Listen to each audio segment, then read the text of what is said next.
savez, c'est la moitié de l'année maintenant. Et il est toujours important dans ta marche avec Dieu de planifier certains moments de pause où tu t'arrêtes et tu regardes en arrière, tu évalues un peu ce que tu fais, ce que tu as fait, les engagements que tu as pris, comment ces engagements sont tenus, si réellement tu es en train d'avancer ou tu es en train de reculer ou tu es en train de faire du surplace et de recalibrer toujours le tir afin de pouvoir continuer encore et encore et encore. Et je pense que la moitié de l'année, c'est un moment approprié pour faire une pause et pour faire une auto-évaluation comme personne, individuellement et comme Église collectivement, de regarder un peu, suis-je vraiment là où je devais être? Ai-je vraiment gardé la direction que je devais suivre? Et durant ce trajet, me suis-je chargé de fardeaux que je n'ai peut-être pas besoin de me charger? Dois-je déposer certains fardeaux? Dois-je réévaluer? Ai-je encore le même appétit pour la parole de Dieu? Ai-je encore le même appétit pour mon temps de prière? Ai-je encore le même appétit pour la maison de Dieu? Ai-je encore le même appétit pour les âmes? Et suis-je encore dans la direction? Parce que c'est facile de quitter le trajectoire, surtout si l'objectif est lointain et que la marche semble être monotone de fois. C'est un bateau qui est sur un océan. C'est très facile de dériver parce que les repères ne sont pas si évidents que ça. Et une petite dérive, si on ne corrige pas au bon moment, peut nous amener loin de l'objectif en bout de ligne. C'est pourquoi ça prend tout le temps cette réorientation, ou ce moment où on recalibre, on vérifie notre destination et on corrige notre trajectoire. Parce que le vent souffle toujours. Amen. Amen. Et il y a toujours une raison pour vous distraire. Amen. Et je vais même aller assez loin pour vous dire que ce n'est pas nécessairement une mauvaise chose, mais ça peut être une distraction pour la trajectoire que tu dois suivre. La chose n'a pas besoin d'être nécessairement un péché pour être une distraction, pour t'éloigner de ton objectif ou de la marche que Dieu a prévue pour toi.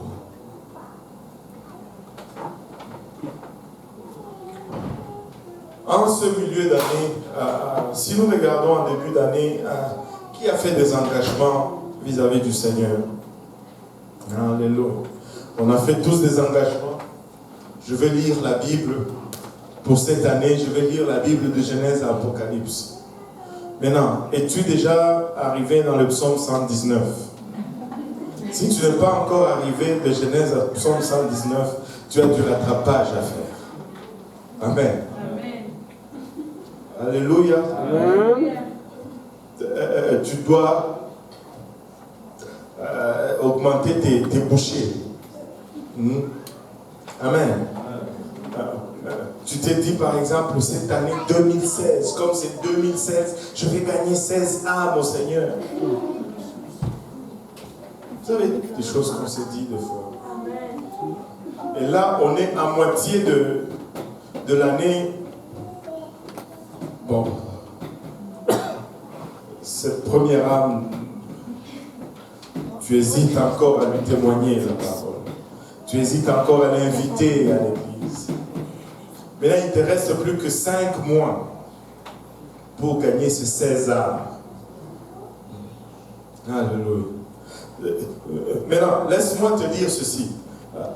Il ne faut pas te décourager. Il faut plutôt te dire, il me reste encore du temps. Amen.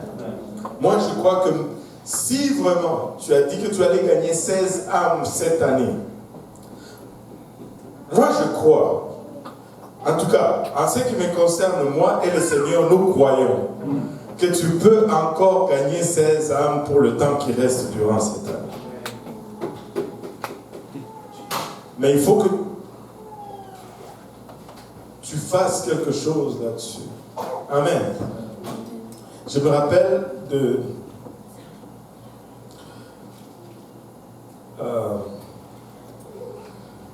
quelqu'un qui a acheté un terrain.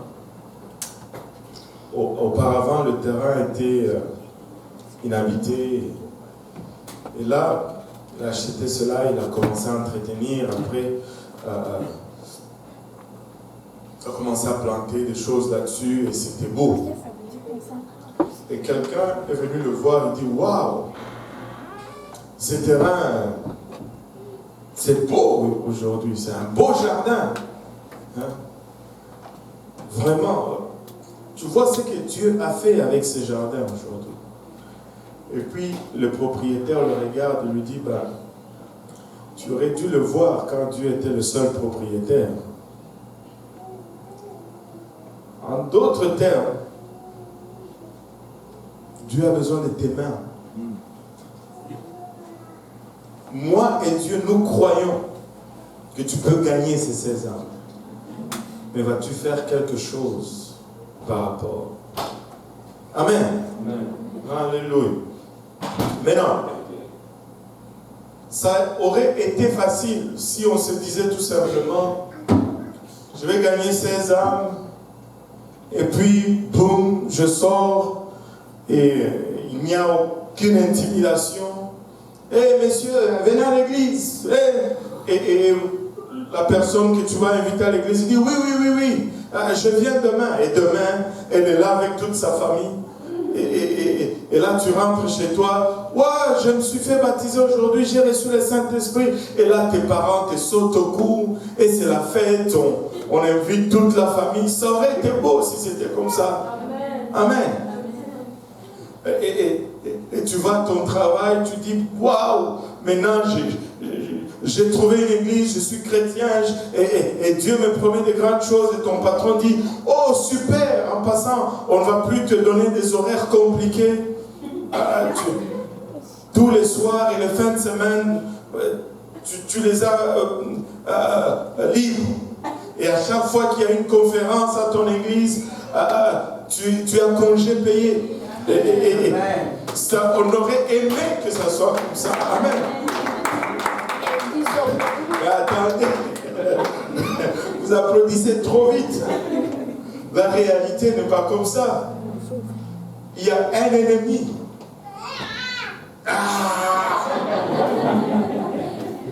Et il est laid, et il est mal intentionné, et il ne veut pas que tu bâtisses.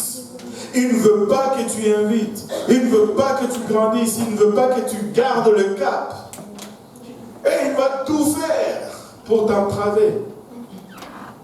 Et des fois, il vient avec une fourche et des cornes. Mais des fois, il vient habillé des fois en costume et cravate.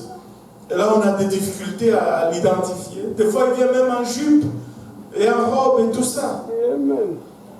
Et là, on ne sait pas. J'ai dit aussi en costume. On ne sait pas l'identifier. Mais nous ne sommes pas ignorants de ces ruses. Et quand on regarde comment on avait commencé un petit groupe, et c'était... Laissez-moi vous donner juste un petit témoignage avant qu'on entre dans la lecture de la parole. C'était... Il fallait beaucoup de foi. Il fallait vraiment croire que le Seigneur t'a appelé pour commencer. Parce qu'on n'avait rien, juste quelques poignées de gens. Je pense que le premier service, on était peut-être à 8 ou à 12. Je ne me rappelle plus. Qui était là au tout premier service dans le sous-sol à la maison? Je pense qu'il n'y a que... J'étais là. À part ma famille, il n'y a que le frère Yannick, le frère Abou, le frère Achille Et le frère Lionel.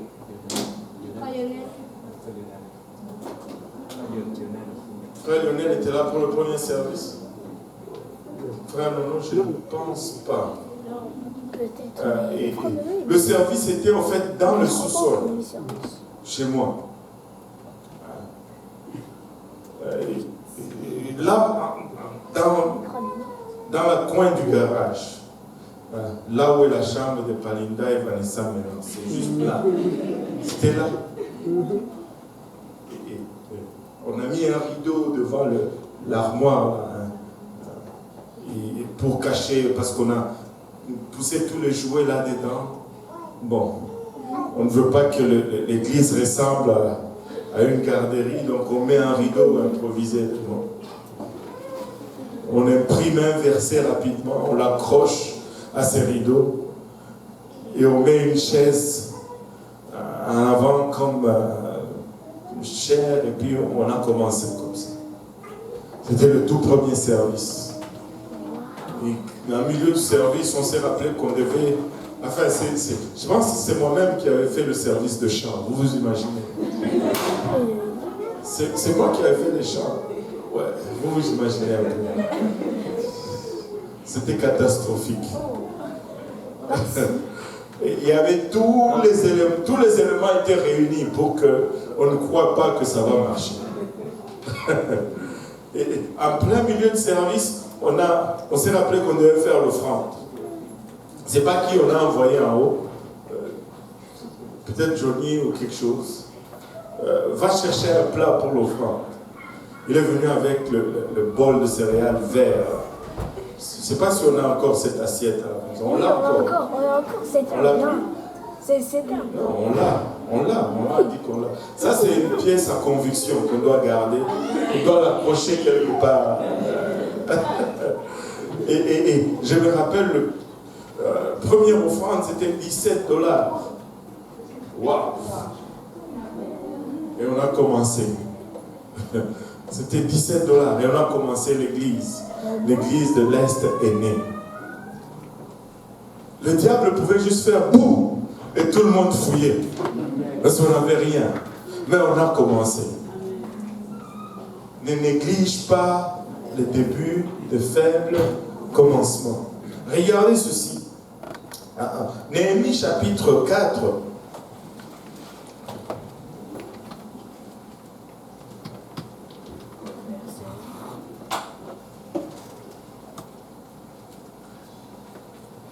Néhémie chapitre 4 nous dit ceci. Lorsque Sambala apprit que nous rebâtissons la muraille, il fut en colère et très irrité. Le jour que tu t'es décidé à commencer à marcher avec Dieu,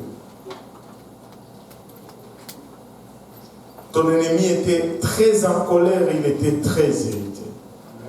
On aurait aimé qu'il se réjouisse avec toi, mais tel n'était pas le cas.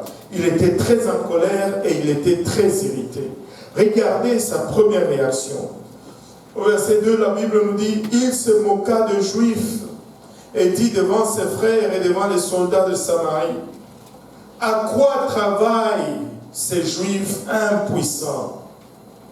À quoi travaillent ces peuples sans force? À quoi travaillent ces Juifs impuissants? Ils n'ont pas ce que ça prend pour rebâtir. Ils n'ont pas ce que ça prend pour construire. Ils n'ont pas ce que ça prend pour tenir contre l'adversité. Ils sont faibles, ils sont peu en nombre. Ils n'ont pas de ressources. Ils sont impuissants. Et laissez-moi vous dire, le Seigneur se plaît dans nos faiblesses. Lorsque nous sommes faibles, il est fort. Permettez-moi de paraphraser dans ce sens. Lorsque nous sommes impuissants, lui, il est tout puissant. Lorsque nous sommes à terre, lui, il est haut et élevé. Amen. Ces Juifs impuissants, les laissera-t-on faire? Sacrifieront-ils? Vont-ils achever? Redonneront-ils vie à des pierres ensevelies sous des morceaux de poussière et consumées par le feu? Et chaque chose qu'il décrit ici peut s'appliquer à notre vie de chrétiens aujourd'hui. Vont-ils achever? Es-tu déjà arrivé à une place où tu te demandes vraiment, vais-je vraiment y parvenir? Tu regardes l'adversité, tu regardes tes faiblesses, tu regardes l'opposition en avant de toi et tu te dis, vais-je vraiment achever cette course? Vais-je être prêt lorsque la trompette va sonner? Écoute, ne laisse pas la voix de l'ennemi retentir en dedans de toi. Le Seigneur est en train de faire retentir un autre son de cloche. Là où le diable veut exalter la faiblesse, Dieu veut montrer sa force et sa puissance. Alléluia. À quoi travaillent ces Juifs? Les laisseront-on faire? Sacrifieront-ils? Vont-ils achever? Vont-ils sacrifier? Regarde ta vie. Il dit, vont-ils sacrifier? En d'autres termes, vont-ils être à mesure de payer le prix? Vont-ils être capables d'endurer? Et des fois, tu regardes ce que ça prend, tu te dis, vais-je être capable de supporter? Vais-je être capable d'endurer? Oui, sacrifice, c'est un sacrifice. Oui, ça fait mal, et oui, ça fait mal. Mais vais-je être capable vraiment de persévérer? Waouh! Waouh, waouh, waouh! Content de voir Maureen.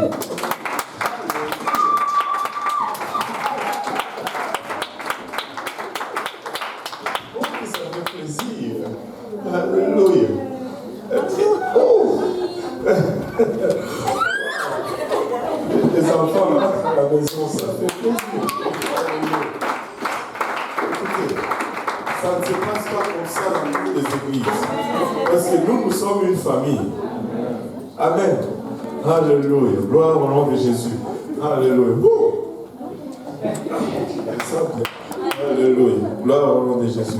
Maintenant, regardez ceci. Vont-ils sacrifier?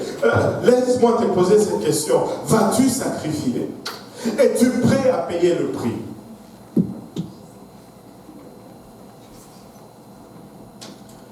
Es-tu prêt à payer le prix? Maintenant, l'ennemi, quand il pose cette question, c'est d'une façon rhétorique. Il veut s'aimer une sémence de doute en toi. Mais laisse-moi te dire, dès le départ, quand Dieu a mis son regard sur toi, il savait exactement ce que tu allais traverser. Dès le départ, lorsque Dieu, à chaque fois que tu te trouves dans une position où tu commences à questionner ton habilité, ta capacité ou ton futur, souviens-toi d'une chose. Lorsque Dieu est allé à la croix, c'était un vote de confiance qu'il a placé sur ta vie. Dieu croit que tu peux arriver. C'est pour cela qu'il est descendu de son trône et qu'il est allé à la croix pour mourir pour toi. Et si tu étais seul sur la face de cette terre, il allait venir et il allait mourir pour toi. Et tous les échecs, toutes les fois que tu es tombé, Dieu savait avant d'aller à la croix que tu allais faillir à cette place. Mais quand même, il est allé à la croix pour toi. Il a payé le sacrifice. Maintenant, qu'est-ce que tu vas faire en réponse à cela? Veux-tu sacrifier aussi en retour? Regarde ton voisin, dis-lui, je ne lâche pas. Je ne lâche pas. Même si c'est à 4 pattes que je vais y arriver. Mais au son de la trompette, ma face va être dans la bonne direction.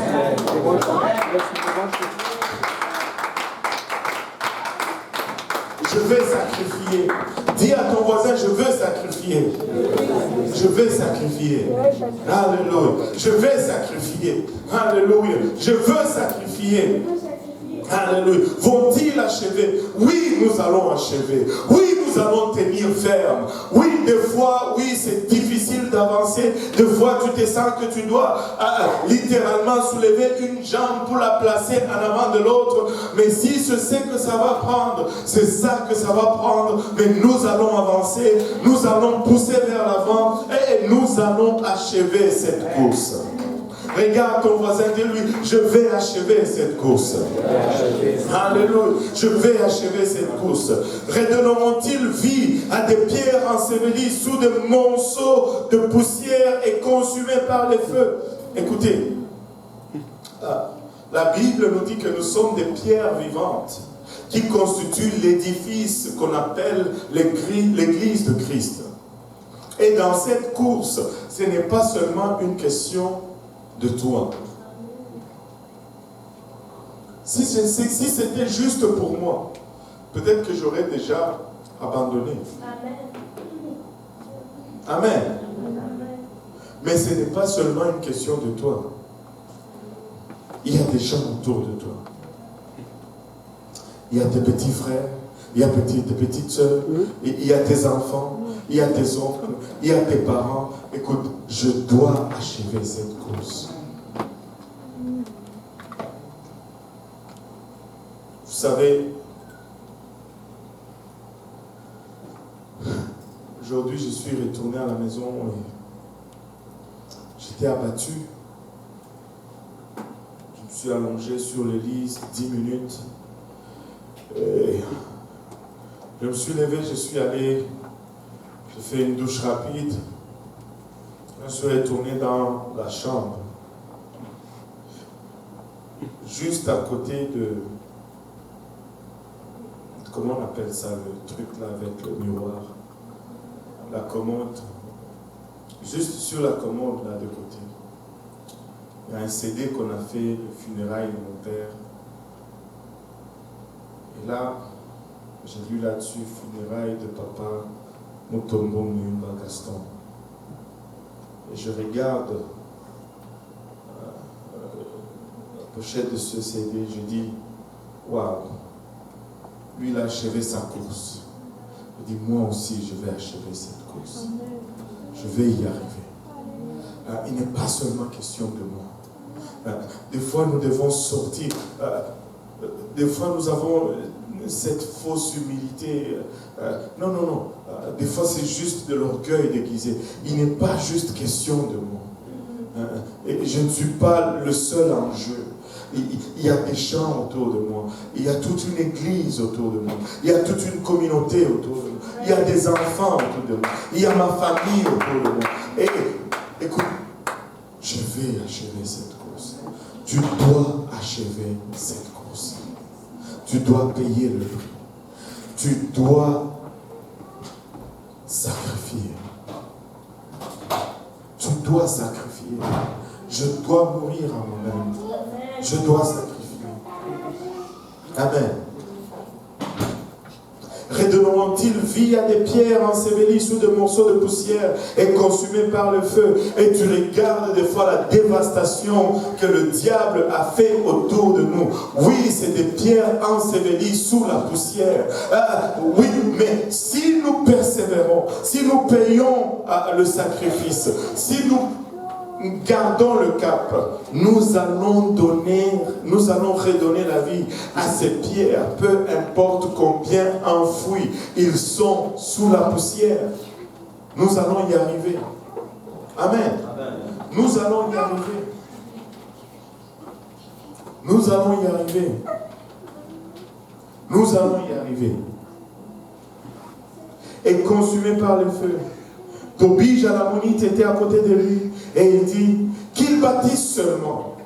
Si un renard se lance, il renversera leur muraille de pierre. Je ne sais pas si vous voyez un peu le symbolisme là-dedans. L'ennemi regarde et il dit ce que vous êtes en train de faire est tellement fragile.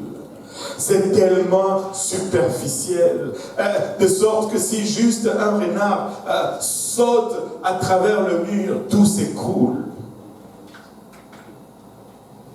Un renard, ce n'est pas énorme. Et des fois, ce que nous sommes en train de faire semble insignifiant. Semble à ce point ridicule. Quelqu'un qui est en train de construire un mur sans ciment. On appelle ça comment? Mortier? Oui, sans mortier. Aucun mélange qui va sceller ces choses.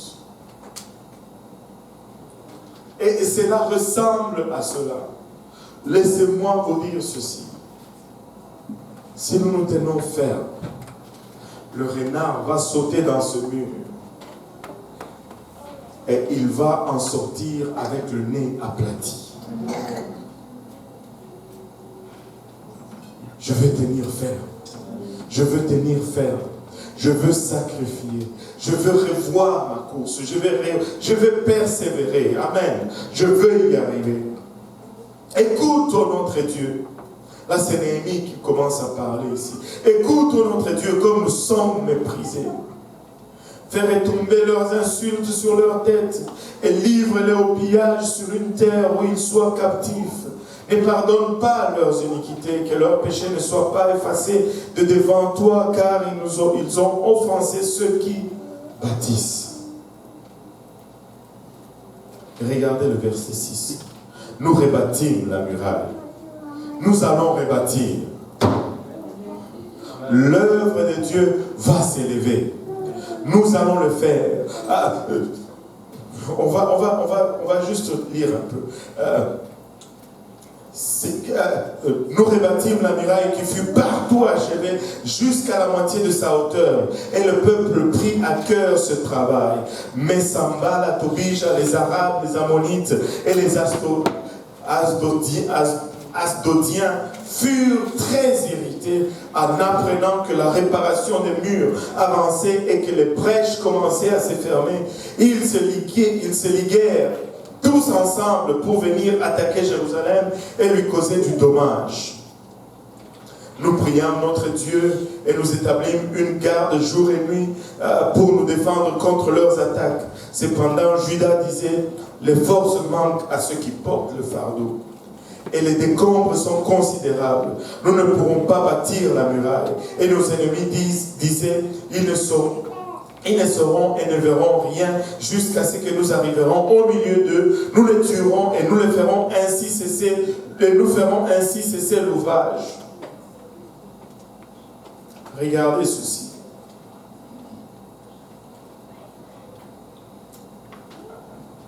Après avoir prié, versets 4 et 5, ils adressent la prière à Dieu.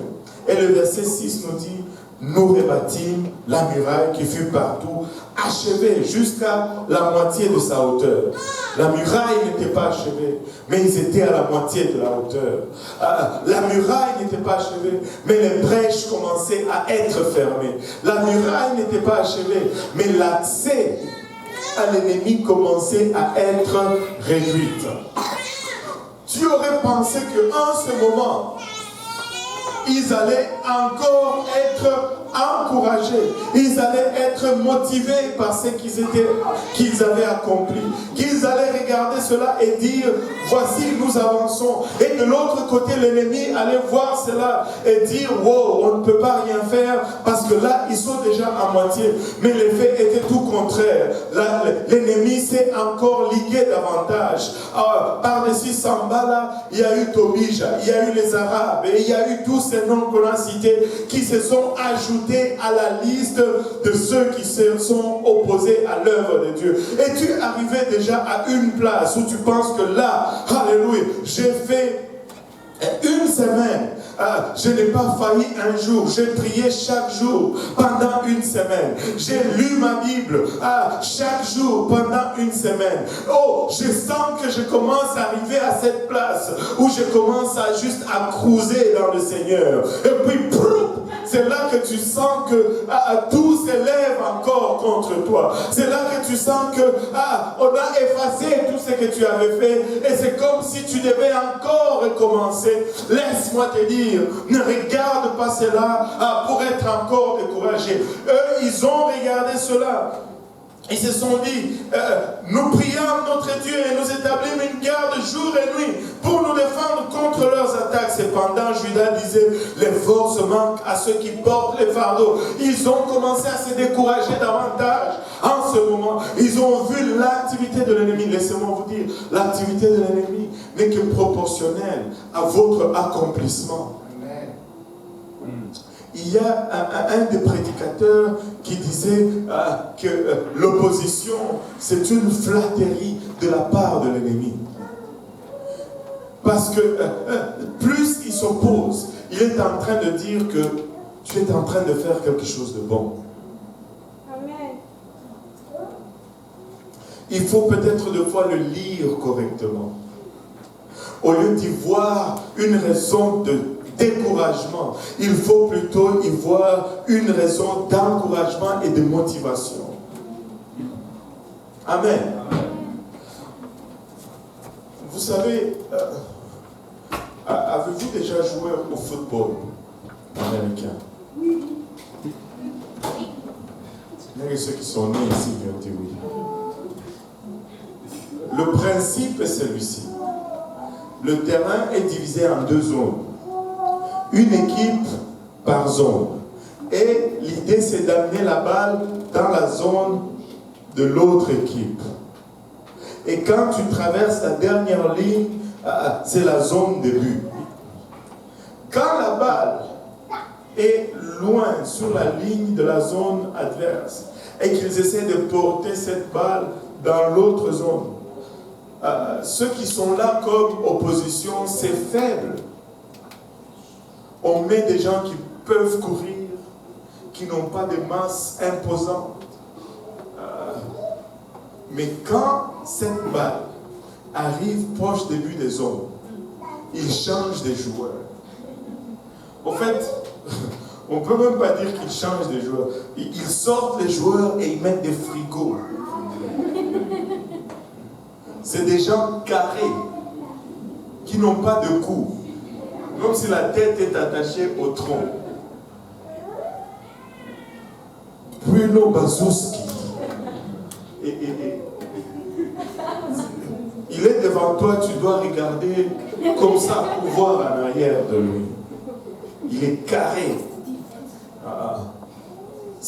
La main. Une fois, il y a un joueur de football qui était déjà venu. Il y a longtemps, on était encore à l'église, à faire un Saint-Laurent. Il est venu avec le frère Mike McMahon ici. Le type est venu à l'église. Je me suis senti comme un enfant. Tu regardes comme ça, je me dis, waouh, Dieu a créé ça. La main, c'est comme 4 de mes mains ensemble. Je me suis senti comme yo-yo. Un gaillard. Et tu sais, c'est ces types-là qui deviennent maintenant sur le terrain. Et ils sont là, ils te regardent et ils te sourient. Et tu vois qu'il lui manque 3 dents à la bouche.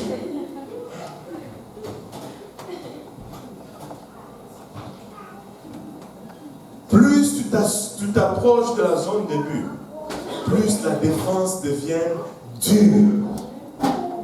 Donc si c'est dur, peut-être que tu es proche d'une zone de but. Amen. Si c'est difficile, peut-être que tu es presque en train de faire une touchée.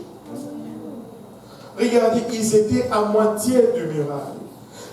Les brèches commençaient à être fermées. Mais néanmoins, ils disent, la charge est trop grande. Nous sommes découragés. Maintenant, il y en a plus qui viennent. Et les Asdodiens, et les Arabes, et Tobisha, et Sambala, et tous ces gens. Maintenant, ils se liguent. Ils disent, ils vont venir et ils vont nous exterminer. Laissez-moi vous dire, si tu tiens fort, Dieu est avec toi. Et nos ennemis disaient, ils ne sauront et ne verront rien jusqu'à ce que nous arriverons au milieu d'eux. Nous les tuerons et nous ferons ainsi cesser l'ouvrage.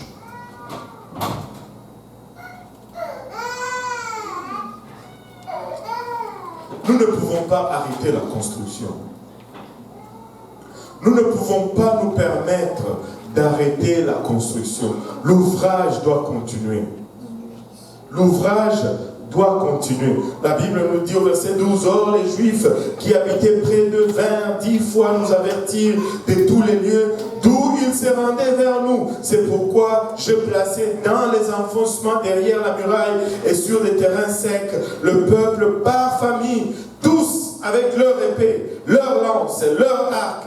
Je regardais et m'étant levé, je dis aux grands, aux magistrats et au reste du peuple, ne le craignez pas, souvenez-vous du Seigneur, grand et redoutable, et combattez pour vos frères, pour vos fils, pour vos filles, pour vos femmes et pour vos maisons. Écoutez, il n'est pas seulement question de ma vie, il est question des gens autour de moi. Ils sont peut-être nombreux et nous semblons peut-être faibles, petits et impuissants. Mais si nous persévérons, si nous nous réalignons, si nous restons en accord avec ce Dieu qui nous a appelés à bâtir, nous allons achever l'œuvre, peu importe les découragements, peu importe l'opposition, peu importe l'absence ou le manque de moyens, Dieu est avec nous. Qui sera contre nous? Nous allons achever. Nous allons bâtir. Et peu importe le mouvement que l'ennemi fait, nous le savons. Nous le savons. Nous le savons. Et nous allons y arriver. Nous allons bâtir. Écoutez, nous n'allons pas laisser ce bâtiment inachevé. Nous sommes peut-être à milieu de course en 2016, mais laissez-moi vous dire, si nous regardons vraiment en arrière, nous sommes en train d'avoir un autre temps de réveil comme jamais auparavant. Nous sommes en train d'avoir une année de réveil comme nous n'avons jamais eu auparavant. À chaque semaine, il y a des gens qui viennent à Dieu. À chaque semaine, il y a des pierres qui sont... et je ne parle pas de lui, il y a des pierres qui sont sorties de la poussière. À chaque semaine, il y a des pierres qui deviennent vivantes, malgré les décombres par-dessus eux, malgré le ruine dans leur famille, malgré, alléluia, la dévastation, les divorces, les abus. Il y a des gens qui viennent et qui servent Dieu malgré l'oppression démoniaque, malgré le passé sombre et obscur. Il y a des gens qui se lèvent chaque jour. Malgré la détresse, les gens se lèvent chaque jour. Les gens entrent en connaissance de ce Dieu qui est mort pour eux. Écoutez, nous avons une raison. Nous avons une raison de nous tenir. Nous avons une raison de tenir ferme. Nous avons une raison de payer ce prix. Nous avons une raison. Nous avons une raison. Tu peux regarder peut-être, tu dis oui, mais pasteur, moi je suis peut-être fils unique ou fille unique. Écoutez, il y a des gens autour de toi. Il y a des gens autour de toi. S'il y a un temps où nous devons redoubler d'ardeur dans notre prière, c'est maintenant. S'il y a un temps où nous devons réaliser pourquoi nous sommes à l'église, c'est maintenant. S'il y a un temps où nous devons arrêter toute forme de distraction et nous consacrer à ce que Dieu nous appelle à faire, c'est bien maintenant. C'est bien maintenant. Laissez-moi vous dire, je ne veux pas aller loin, mais aujourd'hui, on est plus proche du retour du Seigneur que l'on était hier. Et Dieu est volontiers et il veut nous voir victorieux. Dieu nous voit vainqueurs. Dieu nous voit vainqueurs. Et nous pouvons vaincre. Nous pouvons vaincre. Amen. Nous pouvons vaincre. Nous pouvons vivre une vie de sainteté. Nous pouvons vivre une vie de droiture. Nous pouvons vivre une vie d'évangélisation. Nous pouvons vivre cette vie. Mais le choix nous appartient. Le choix nous appartient. Vous savez, Néhémie rebâtit le muraille. Malgré, si on peut dire, l'insuffisance ou les ressources qui étaient peu nombreuses. Ils bâtissaient d'une main et dans l'autre, ils avaient une arme. Parce que non seulement il y avait le travail de bâtir, mais de l'autre côté, il y avait le travail de protéger contre l'ennemi. Et nous retrouvons dans cette même situation, où nous avons un travail précieux à accomplir, mais il y a un ennemi qui ne nous laisse pas tranquilles. Écoutez, ce n'est pas le temps de déposer notre arme. Ce n'est pas le temps de dormir. Nous devons nous faire violence. Nous ne pouvons pas nous permettre d'être à l'aise. Nous aimons être à l'aise. Nous aimons le confort. Mais écoutez, c'est la guerre.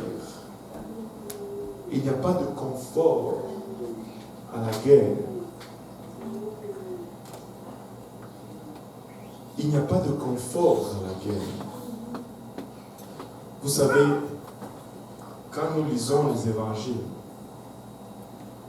les seules barques qu'on trouve dans les évangiles, ce n'est que des barques de pêche. Mais aujourd'hui, nous avons littéralement échangé nos barques de pêche avec des bateaux de croisière.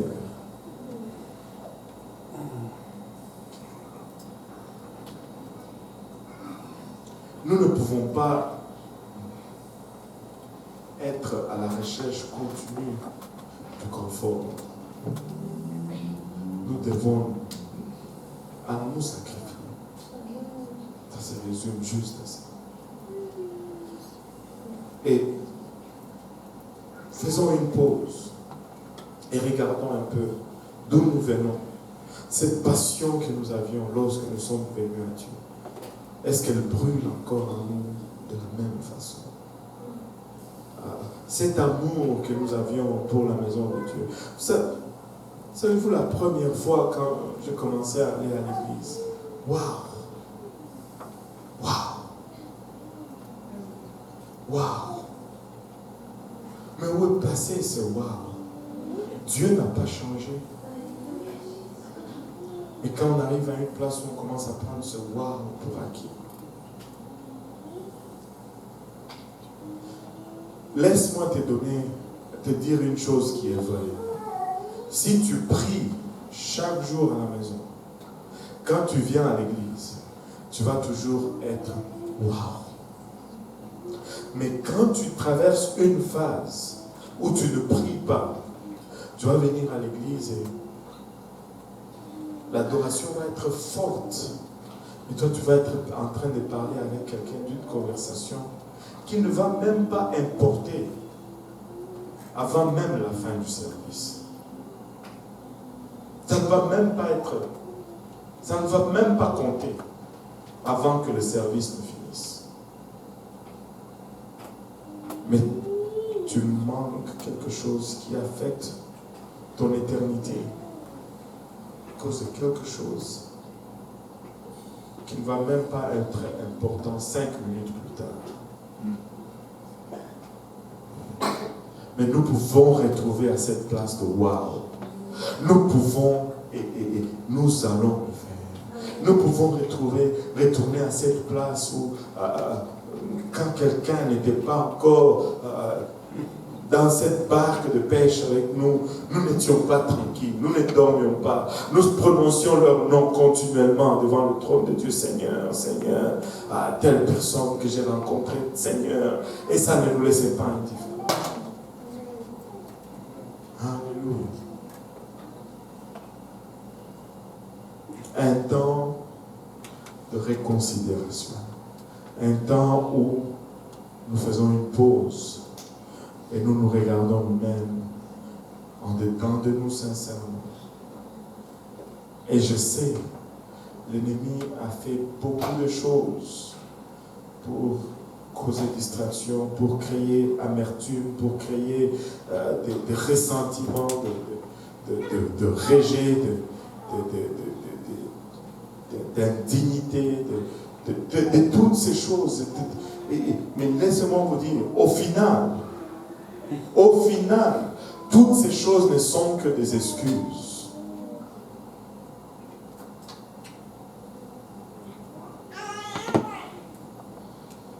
Parce qu'avant même que tu ne le connaisses, quand tu vivais encore dans la boue du péché, il était quand même mort pour toi. Tu n'es pas plus indigne aujourd'hui que tu ne l'étais pas avant que tu le connaisses. Mensonge. Regarde ton voisin, dis-lui, il t'aime encore. Il t'aime encore.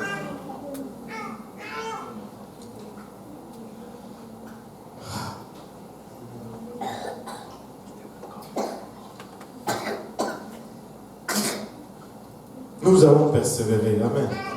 Nous allons aller jusqu'au bout.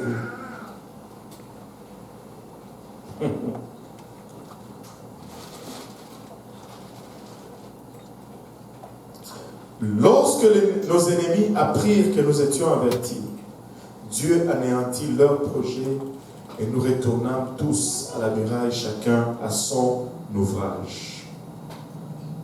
Lorsque leur plan était exposé, il n'avait plus d'effet. Écoutez, nous allons construire. Nous allons construire.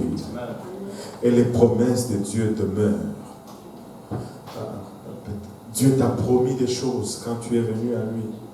Et avec le temps, l'usure, la fatigue, des fois tu oublies même que Dieu t'avait fait des promesses. Je suis là pour te les rappeler aujourd'hui. Dieu n'est pas un homme pour mentir. Ce que tu traverses aujourd'hui, il savait que tu allais le traverser. Dieu ne fait pas d'erreur. Il a mis un vote de confiance sur toi. Maintenant, à ton tour, vas-tu faire confiance dans le vote de Dieu? Amen. Vas-tu faire confiance dans le vote de Dieu? Ce n'est pas moi qui ai monté cette équipe. Amen. La plupart d'entre vous me fouillaient quand je prêchais cet évangile. Amen. N'est-ce pas? Vous ne m'aimiez pas. Ce n'est pas moi. Amen. C'est Dieu. Si ce n'était pas lui qui vous a choisi pour être ici en ce moment, vous ne seriez pas ici.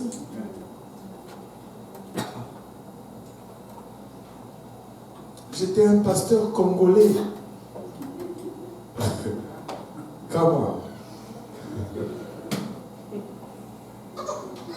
Comment?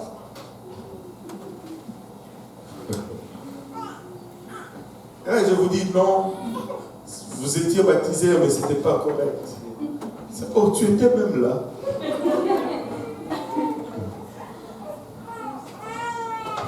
C'est-à-dire, tout ce que j'ai fait, ce n'était pas bon.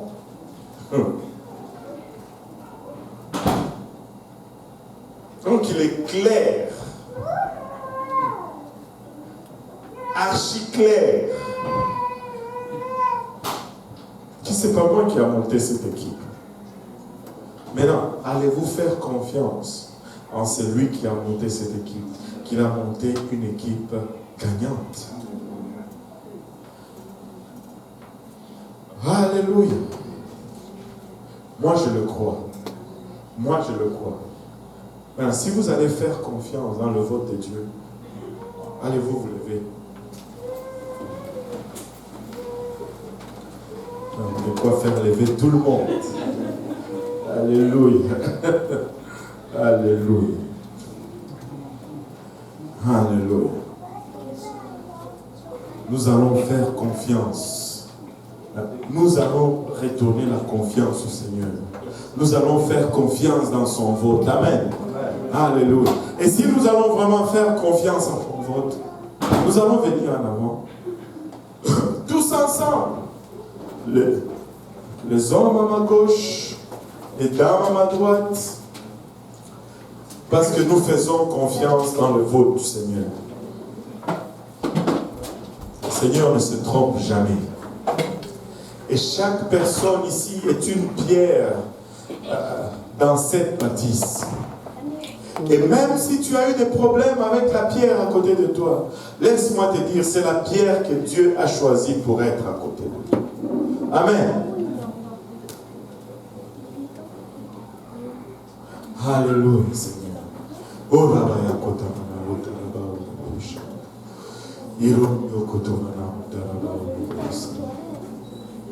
pouvons-nous répandre notre cœur devant Dieu juste pour un moment, juste lui dire combien, Seigneur Jésus, Papa, nous voulons faire une pause et reconsidérer notre direction, reconsidérer nos engagements, reconsidérer ce que nous faisons, Seigneur. Nous voulons faire une pause, Papa, alléluia. Et juste, Papa, que tu émondes un peu cet arbre, afin que nous recommençons à produire encore le fruit selon ta volonté, Papa. Nous voulons faire une pause, Seigneur Jésus-Christ, et nous rafraîchir encore, Papa, dans ta présence. Papa, nous voulons faire une pause et reconsidérer notre direction, Seigneur. Papa, nous ne sommes pas ignorants de ce que l'ennemi fait, et il en a fait beaucoup, Seigneur Jésus-Christ, pour altérer notre trajectoire, pour altérer, Papa, notre engagement, notre rythme, notre vitesse, Papa. Papa, nous venons en ce milieu de semaine, Papa, nous venons en ce milieu de l'année, Seigneur, nous venons en ce 5 ans, Papa, il a bachat. Mettre tout sur la table, prendre, Papa, un pas à l'écart et reconsidérer toutes ces choses. Nous voulons, Papa, voir ta gloire. Nous voulons sacrifier. Nous voulons, Papa, persévérer. Nous voulons, Papa, arriver à la bout de cette course. Seigneur, nous avons des amis, des parentés qui ne te connaissent pas encore, Seigneur Jésus-Christ.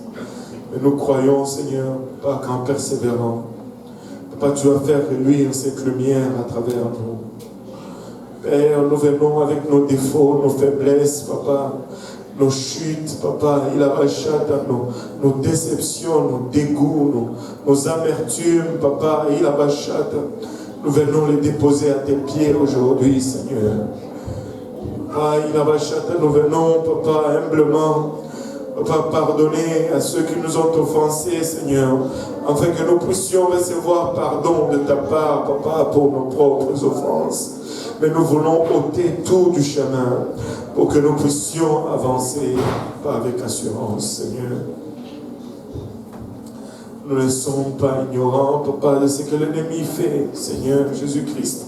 Mais nous voulons être conscients de ce que tu fais. L'ennemi est à l'œuvre, mais tu es aussi à l'œuvre, Seigneur. Papa, sonde les cœurs de tes filles, de tes fils ici présents, Seigneur. Et rencontre-nous, Père, au lieu de nos besoins aujourd'hui. Fortifie les faibles, Seigneur. Papa, guéris ceux qui sont blessés, Papa. Alléluia, nous avons des gens, des soldats épuisés, Papa, dans l'ardeur de la bataille. Papa, l'usure nous guette, Seigneur, mais nous savons que tu renouvelles nos forces parce que nous avons choisi de placer notre confiance en toi, Seigneur. Tel que ta parole déclare que ceux qui se confient en l'Éternel renouvellent leur force. Nous voulons mettre notre confiance en toi, ô Éternel.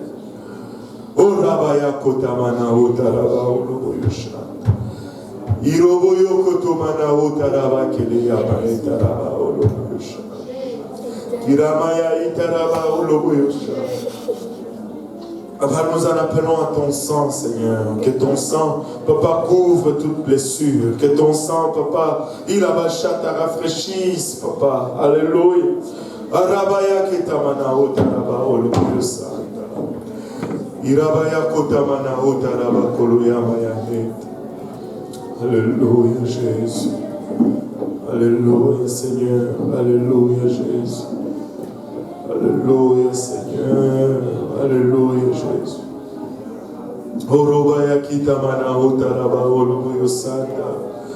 Gloire au nom de Jésus. Gloire au nom de Jésus. Alléluia. Alléluia. En ce moment, si nous pouvons juste commencer à adorer Dieu.